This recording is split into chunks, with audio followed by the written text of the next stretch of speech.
गुरु जी के चरणों में दंडवत स्वीकार हो। हम सभी छात्रों को मेरे तरफ से सभी बच्चों को सुख शांति समृद्धि अस्माकं शुभ भवेत्।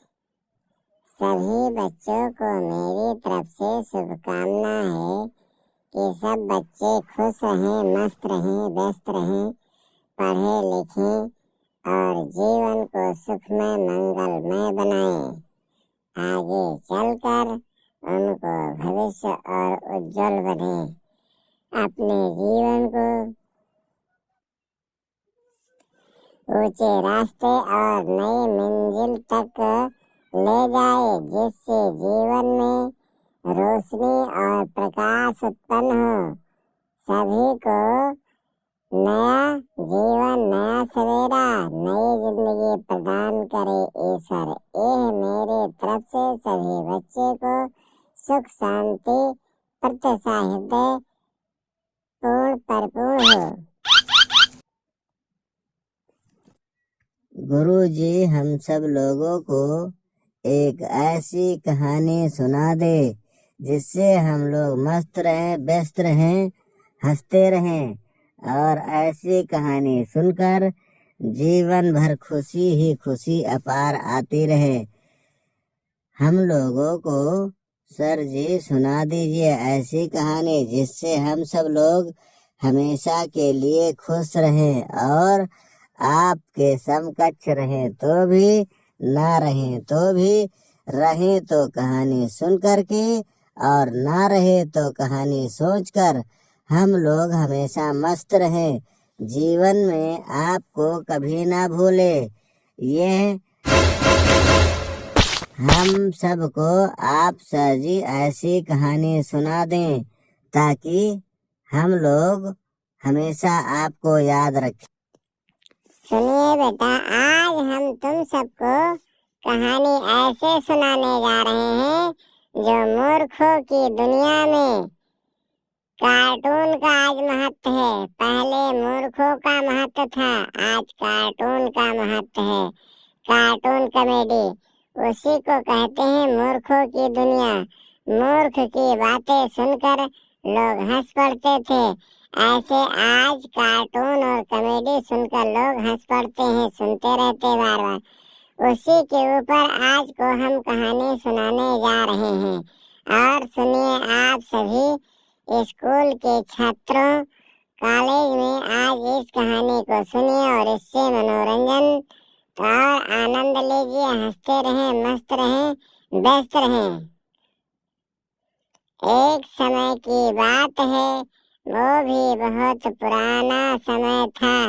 प्राचीन काल में एक राजा राज करते थे। उनके राज में बहुत प्रजा थी।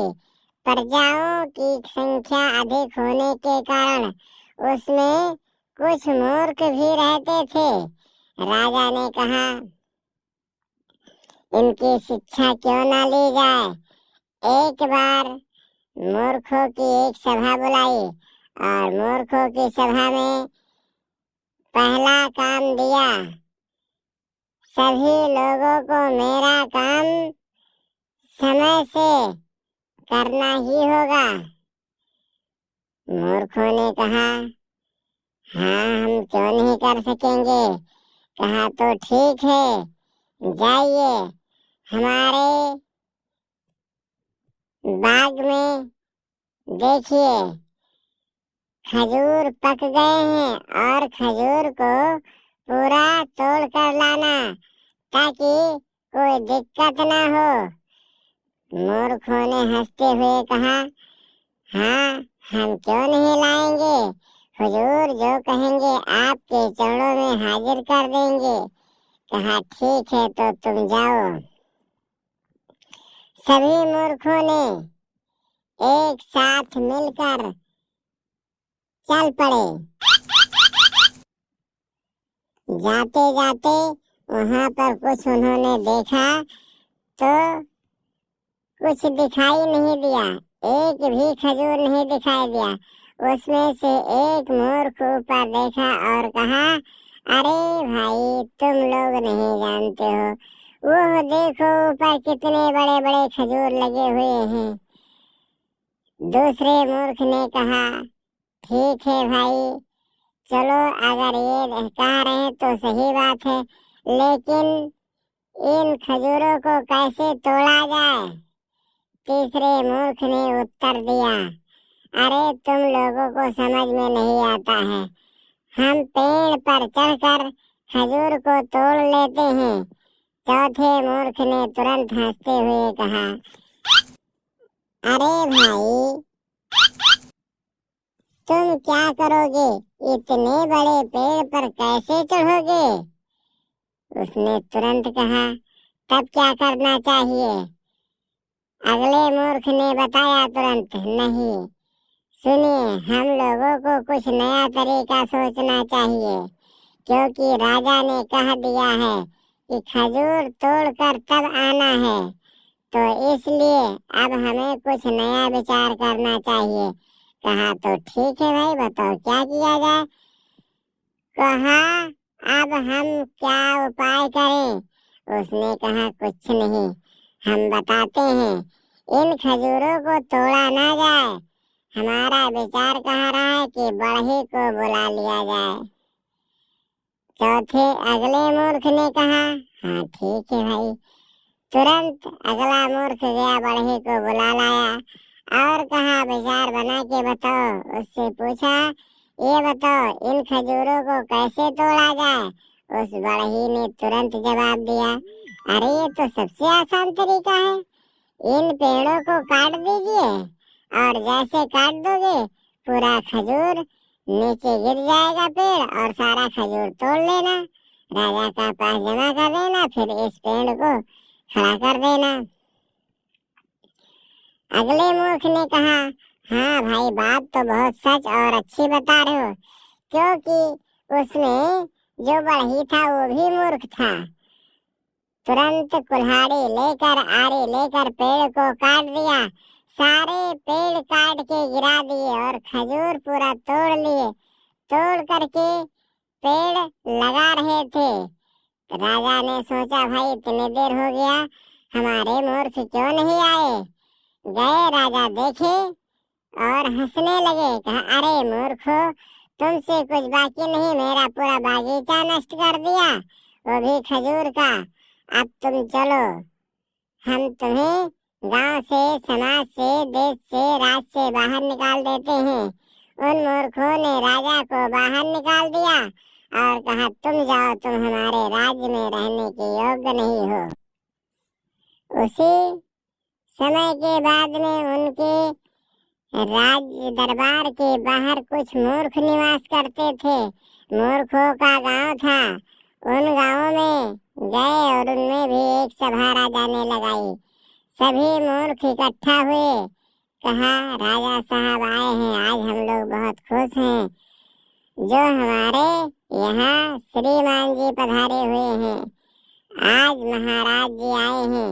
उन्होंने कहा, ठीक है, सुनो, आज हम तुम लोगों की परीक्षा लेने आए हैं।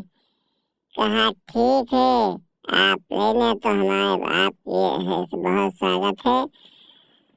राजा ने कहा, भाई तुम लोगों को कुछ सीखना चाहिए।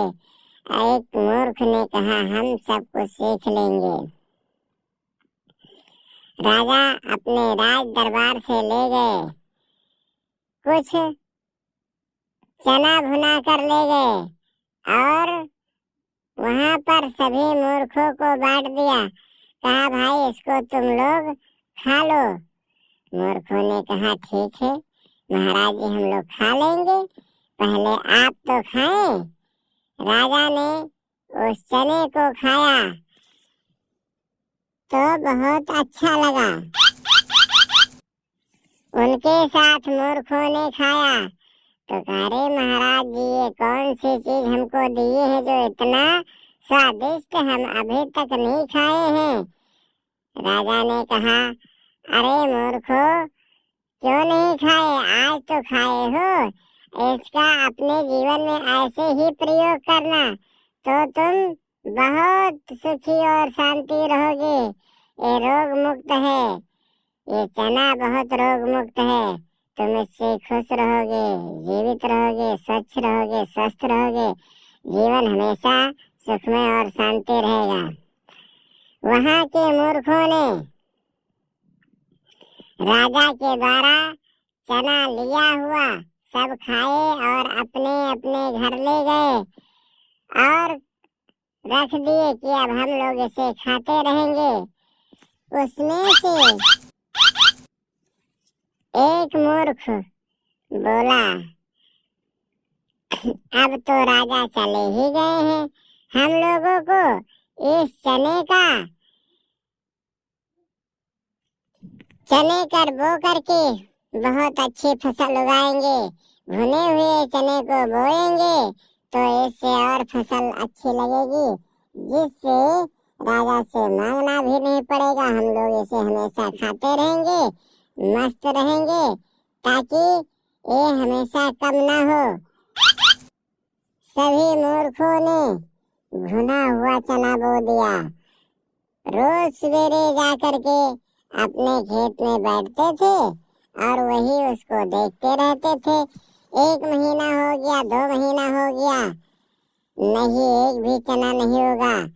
तो ऐसे मूर्खता को देख करके लोग जो थे वो बहुत हंस पड़े और कहने लगे, बहुत मूर्खता है, तुम लोगों को कुछ नहीं आता है। फिर अगले दिन कुछ समय के बाद राजा ने दूसरी मूर्ख सभा को बुलाई और उस मूर्ख सभा में राजा ने कहा, ये बताइए, इसमें हमारे राज्य में कुछ कार्यक्रम है, इसमें हमें 150 लीटर दूध की आवश्यकता है। उसमें एक दूध वाला व्यक्ति बोला, महाराज जी, इसमें कौन सी बड़ी बात है, हम तो 150 लीटर दूध आपको अकेले ही दे दूंगा। राजा ने कहा, कैसे भाई? कहा, हमारी गाय 15 लीटर दूध देती है और मैं आपको 150 लीटर दूध देने में कोई दिक्कत नहीं होगी, मैं आपको जरूर दूंगा। राजा ने कहा, अरे भाई, तुम्हारी गाय 15 लीटर दूध देती है, तुम 150 लीटर दूध कहाँ से दे पाओगे? उस मूर्ख ने बताया, अरे सरकार, आपका कार्यक्रम कितने दिन अभी बाकी है? राजा ने बताया, अभी कार्यक्रम तो हमको 20 दिन बाकी है। तो कहा, ये तो केवल 10 ही दिन का है, शेष 10 दिन का दूध मेरे पास बचेगा। तो कहा, ठीक है, दे देना। राजा ने उससे कहा देने के लिए और उसके बदले में कुछ पैसे दे दिए, ताकि चालाक मूर्ख न रहे। वो पैसा पा करके खुश हो गया और अपने गाय के लिए भूसा, खरी और खाने की अच्छी अच्छी सामग्री इकट्ठा करके राजा के दिए हुए पैसे को अपने गाय की सेवा में लगा दी और खूब खिलाता रहा। जब और दूध लगाना बंद कर दिया कि ये गाय हमारी दूध उस दिन 300 लीटर दूध देगी। 150 राजा साहब कह रहे हैं, जब उनको मैं 300 लीटर दूध दे दूंगा तो और खुश पड़ेंगे, हमें बहुत सा इनाम देंगे। सेवा करते करते जब पूरा दिन हो गया, 20 दिन पूरा हो गया, उस दिन राजा कुछ आदमी को भेजे कि जाओ उससे अपना दूध लेके आओ। जब गए और वहां पहुंचे कि आज तुम्हें राजा साहब के कार्यक्रम में दूध देना है, तो उसने कहा, ठीक है भाई, दूध तो मैं क्यों नहीं दूंगा, जब राजा से कहा है। उसने बाल्टी लेकर के अपने गाय के तरफ गया और कहा, कुछ बड़ा बर्तन लाए हो? कहा, हाँ लाए हैं भाई।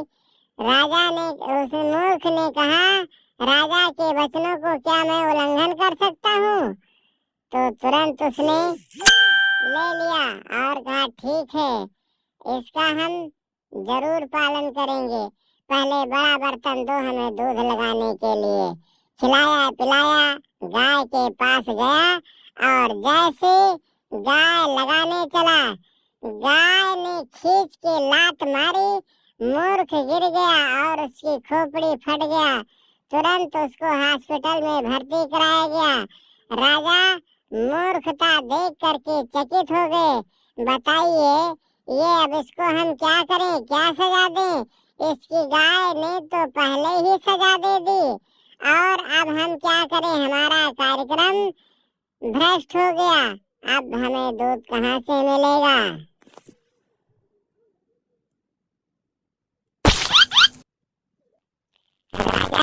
राजा के राज में मूर्खों की कमी नहीं थी।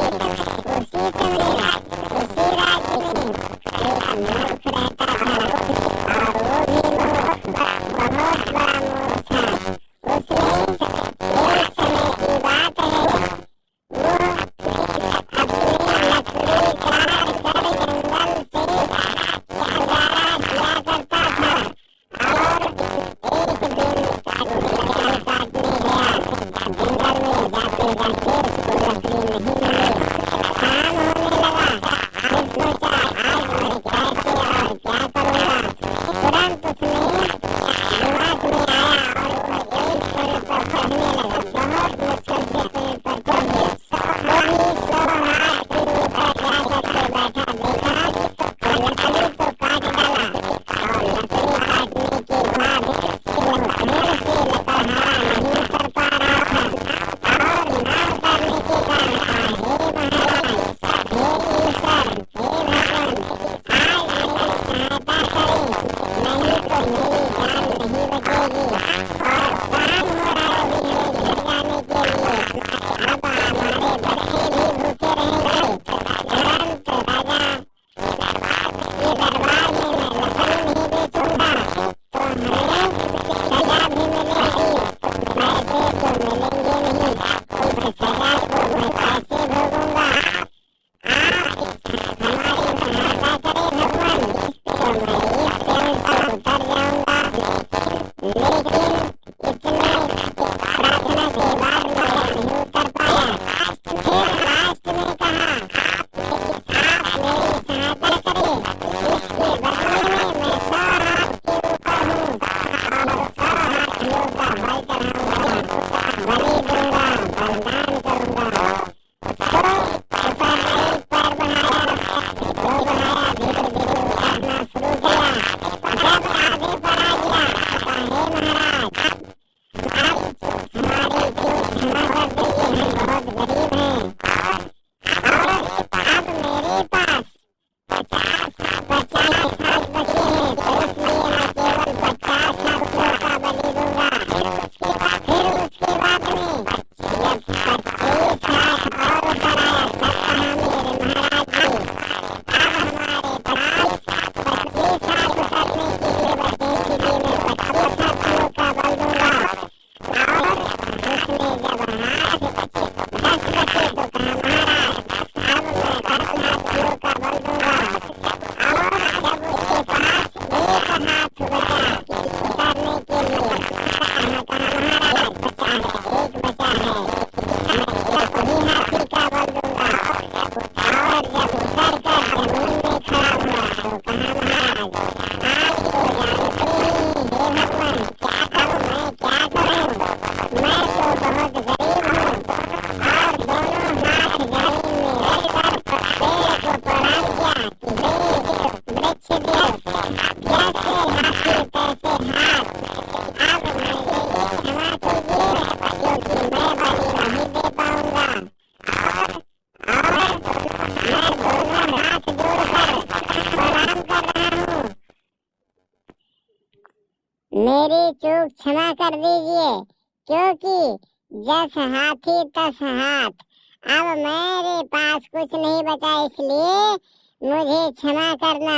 अब मैं कोई बलि नहीं दे पाऊंगा, और बलि की व्यवस्था करूंगा तो मैं फिर खुद बलि पर चढ़ जाऊंगा।